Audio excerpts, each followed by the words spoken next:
Hello friends, পশ্চিমবঙ্গে দুজনের দেহেতে পাওয়া গেল নিপা ভাইরাস। বিষয়টি ভীষণ উদ্বেগজনক। এ বিষয়ে স্বাস্থ্যমন্ত্রক জেপি নাড্ডা আমাদের রাজ্যের মুখ্যমন্ত্রী মমতা ব্যানার্জির সঙ্গে কথা বলেছেন।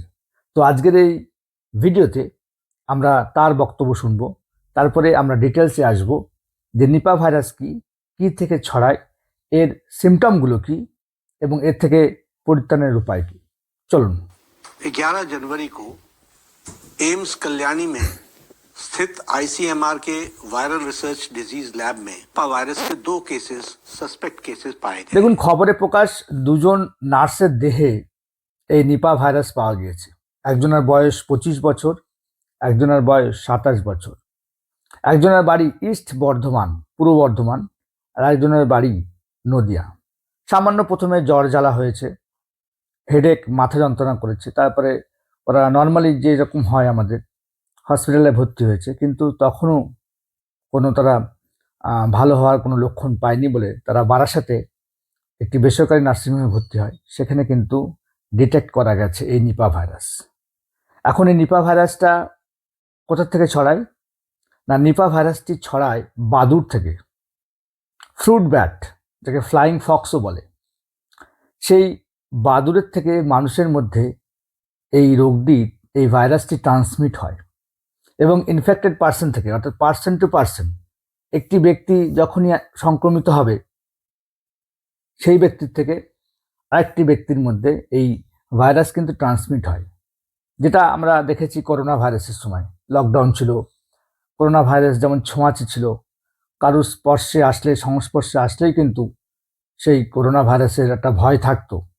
সেজন্য আইসোলেশনে রাখা হতো, আমরা স্যানিটাইজেশন ইউজ করতাম।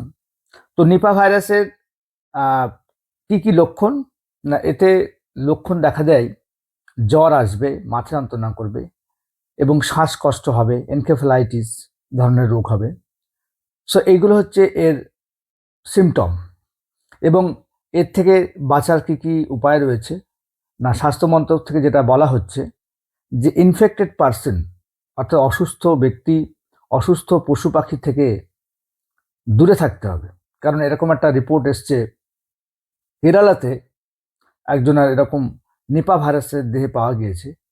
তার বাড়িতে 2-1 দিন আগে তার বাড়ির মুরগিগুলো সব মরে যায়। এবার সাসপেক্ট করা হচ্ছে, সন্দেহ করা হচ্ছে যে সেই মুরগি দেহ থেকে তার দেহে কোনোভাবে এই ভাইরাসটি ট্রান্সমিট হয়েছে।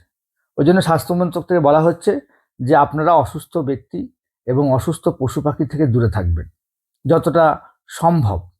অর্থাৎ এই রোগটা কিন্তু ছোঁয়াচে রোগ, অর্থাৎ এই রোগটা সংস্পর্শে গেলেই তবেই হয়, আদারওয়াইজ কিন্তু হয় না। সেই জন্য একটু ভয়ের, কিন্তু চিন্তার কোনো কারণ নেই। আপনারা সতর্ক থাকবেন। এরকম ধরনের যদি সিমটম দেখা দেয় তাহলে কিন্তু অবশ্যই লোকাল যে সমস্ত হসপিটাল আছে সেখানে যোগাযোগ করবেন এবং আতঙ্কিত হওয়ার কোনো কারণ নেই। গুজব ছড়াবেন না, সুস্থ থাকবেন, ভালো থাকবেন। আরও যদি আপনারা এই বিষয়ে কিছু জানেন নিপা ভাইরাস সম্বন্ধে, আমার ভিডিওতে কমেন্ট করতে পারেন। আমার ভিডিও ভালো লাগলে অবশ্যই লাইক করবেন, আমার চ্যানেলকে সাবস্ক্রাইব করবেন। Thank you, tata, bye by.